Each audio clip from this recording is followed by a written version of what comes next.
Hi everybody, welcome to my YouTube channel. My name is Jill, otherwise known as the Enlightened Target, and this channel is devoted to narcissistic abuse awareness and recovery, parental alienation, complex post-traumatic stress disorder, and anything and everything associated with those three main topics. Today we're talking about narcissistic parents and their pathological envy against their own children and grandchildren. I'm including parents and grandparents in this video because so many of us who were raised by a narcissist end up marrying and having children with a narcissist. So not only have we experienced this pathological envy and the abuse that accompanies it as children and young adults, but our own children will have to deal with this also. For many of us who have lived or are living through the hell of parental alienation, you can be guaranteed that your child will have at least one narcissistic grandparent, because parental alienation is usually passed down from one generation to the next. So because of that, when I refer to the narcissist who is pathologically envious of a child, this includes grandparents. I am making this video actually in honor of my beautiful son. He came down for to have a Christmas dinner with me the other day, and he brought me these beautiful flowers and this gorgeous necklace and earrings. So as a previously severely alienated mother, I want to tell you all there is always hope. 2 years ago at this point, he wouldn't even be in the same room with me. So don't ever give up hope. There is always light at the end of the tunnel. Also, please subscribe to my channel and hit that notification bell, because I'll be putting out at least 2 videos a week. Narcissists are incredibly envious of other people, and they also tend to believe that others are envious of them. And although narcissists don't feel empathy, compassion, regret, guilt, remorse, they feel envy with every fiber of their being. They use their belief that others are envious of them as fuel. Just the thought that others are envious and jealous of them gives them tremendous narcissistic supply. This feeds their delusion that they are superior to others. However, anyone or anything that triggers their pathological envy will activate their deep shame, emptiness, and feelings of inferiority. They intensely feel envy, causing them to feel overwhelmed and panicked. It can and usually does cause them to lash out in some very, very nasty, mean, and vindictive ways. And trust me, if you have a parent that is a malignant narcissist, you are never allowed to be better or more successful than they are. I want to mention to all of you, when I am talking about narcissism on this channel, I'm usually talking about the narcissistically personality disordered, malignant narcissist, dark triad, or sociopaths. I'm not usually talking about a person somewhere on the spectrum. I'm talking about abusive, pathological, disturbed, and potentially dangerous narcissists, usually. I just wanted to mention that because I've seen so many other channels that talk about narcissism with kind of an air of humor, or that it's not such a bad thing. And I suppose that there are many people out there that are narcissistic enough to be annoying or to be displeasurable or just be someone you wanted to avoid. That's not the type of the narcissist that I'll be referring to on this channel. I just wanted to mention that. As most of us know, at the root of NPD is shame and emptiness. They have built this false self, this false identity, where they must maintain a level or a belief of superiority in their mind. They need to believe that they are superior to others because this prevents them from experiencing this core shame and emptiness that lies under the false self. So they're always looking for validation that proves they're superior, better, more than everyone else. They are constantly seeking out narcissistic supply or mirrors, as I sometimes will refer to objects of supply, to continually mirror back to them the delusion that they must maintain about this false self and this false sense of superiority. Everything they need and live for depends on this reflection that they receive from others. This reflection must always reflect back to them perfection, superiority, and control. And as long as that is always happening, usually they'll be fairly content. So what happens when a primary source of narcissistic supply that they are dependent on mirrors back inferiority, whether real or perceived? Listen, strangers on the street can trigger their pathological envy that can result in a huge narcissistic rage. Literally, someone they don't even know can easily trigger their envy. So you can imagine what happens when a primary source of narcissistic supply, someone they are dependent on to make them feel superior, makes them feel envious, less than, and ignites this core shame and emptiness. And what if this person is their child or grandchild? Many narcissists are dependent on their family members to rage on when they need to emotionally regulate themselves. So when they suffer a narcissistic injury out in the real world, they'll keep their family members close by, so one of them is always available to abuse, degrade, insult, humiliate when they need a boost to feel good about themselves again. So what happens when someone they are depending on for all of this supply and emotional regulation triggers their pathological envy? The reality is you will inevitably trigger a narcissist's envy when you are in any form of a relationship with one, whether it's a romantic partner or a spouse or a sibling or a friend, coworker, boss, neighbor, whatever.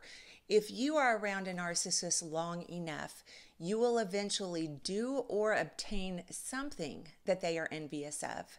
And when this happens, the narcissist will react in one of two ways. They will either zero in and try and figure out a way to manipulate and take advantage of whatever you have that they are envious of. Could be, money, fame, power, talent, beauty, their assets. But they will try and figure out how they can benefit themselves from what you have. Or they will feel incredibly threatened, and it will trigger this core self, that the true self that feels deep shame and emptiness, the true self they fight so hard to bury every single day. If they have a child or grandchild that triggers the threatening pathological envy that has the potential to violate their feelings of superiority, the narcissist will attack. This is not allowed. They will usually immediately begin to devalue, degrade, and abuse this person's character, their abilities, the relevance of what they have achieved or what they want to achieve. Any and all strengths or ambition this child has that threatens the narcissist has become the enemy that must be destroyed. And they will usually use both overt and covert manipulation tactics to attempt to rob this child of whatever it is that has triggered this envy. So they may be loud and vocal with their attempts to manipulate you, trying to degrade your abilities by saying things like, you're a loser, you're not smart enough, etc. Or they may attempt to manipulate you with sneakier tactics, like trying to provoke you with guilt, obligation, or pity for them. But their motivation is the same: to keep their control over you and your life. They are literally terrified that their child or grandchild will break free from their control. They are terrified that they will become more successful than they are. At the end of the day, they are dependent on the closest members of their family for narcissistic supply. So many times, these narcissists are already pathologically envious of their children or grandchildren. But once they start getting to an age where they begin to want and need their independence from the narcissist, or they have other aspirations or things they want to achieve that the narcissist views as threatening to their false self, their delusional belief that they're superior, or threatens to steal any of their narcissistic supply from them. This terrifies the narcissist. The narcissist knows that they need to maintain control over their children. They know deep down that their kids have infinite possibilities and will be able to achieve well beyond what they have achieved unless they get to them first. So the narcissist will start devaluing their self-esteem, their self-worth. They'll make the child question and doubt their abilities. If they are the ones that control the money, they will begin to enforce financial limitations in order to ensure that the child doesn't succeed, can't go to school, can't move away, things like that. They cannot allow this child to get out from underneath their control. If that happens, then they know that they would likely lose the child as a source of supply forever, and that they could indefinitely mirror back to them this core shame, this core inferiority, and this core emptiness. We don't ever want to believe that someone we love is actually actively trying to destroy our dreams, steal our joy, or harm our chances at success. They all of a sudden become these critical, demeaning critics about whatever we're wanting to accomplish. Not because there is anything wrong or valid to be critical of, but because their sole motivation is to rob these dreams from you because they are threatened by you.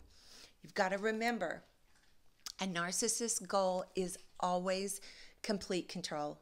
The only way to achieve this is to keep you enmeshed with them indefinitely. That way you will always be a slave to their control. They can have you at their disposal to abuse you at their will, and that there is no danger in you challenging or depleting their narcissistic supply sources. Their false ego is dependent on their sources of supply. And when you threaten their supply and ultimately trigger their deep feelings of emptiness and shame, their mission is to destroy whatever that threat is. So what is the child or the grandchild of the narcissist to do? Number one, you need to see things for exactly what they are. There can be no confusion about their motivations and zero living in denial. You must see things for what they truly are. You're going to have to realize that there is nothing wrong with you, nothing they have said to you or about you that is negative, critical, or insulting is anything more than a projection of how they truly feel about themselves. It is honestly nothing more than their malicious attempt to make you doubt yourself and your abilities because they are threatened by you. You're going to have to get truthful with yourself about the reality of who they are. You're going to have to break free from their control. There is just no other way. If you succumb to the things that they want you to believe about yourself, which is that you cannot make it without them, which is that they are always the hero or the victim, and that you are incapable of actually accomplishing anything on your own, you will be a slave to their delusions and the abuse indefinitely. For children of malignant narcissists, there is just no other way. The narcissist is not ever going to change, and in fact, they usually get much, much worse. You've got to realize that they are disturbed and that this behavior of theirs and the way that they treat you will only get worse. You have only one life, people. Don't sacrifice your life, your dreams, and your aspirations because of anything they do or say. There is always a way out. If there is a will, there is a way. It may be difficult. Maybe it looks different than what you always imagined it would look like, but nothing in this life is worse than being controlled and exposed to this form of abuse. You have got to love yourself more and do the right and just thing for yourself. Your obligation and your duty is to yourself and your dreams and goals. Any parent who tries to ruin that for you with fear, guilt, pity, or any other form of manipulation is not a parent or grandparent who loves you. Let me put it another way. Any parent or grandparent that would not encourage and support your goals and dreams for your life is not someone who is interested in your best interest. It's someone who is only interested in theirs. You're going to have to break away from their control. The lies, the abuse for yourself and for your future. For those of us who have parents who are narcissists, life begins after you go no contact. It's not usually easy, and it is so unfortunate that this is the lengths that are necessary to deal with these people. But any contact, any form of communication will always end with abuse. Maybe not right away, but eventually it will end with you being harmed. Do yourself a favor and break free. Go no contact. The sooner the better.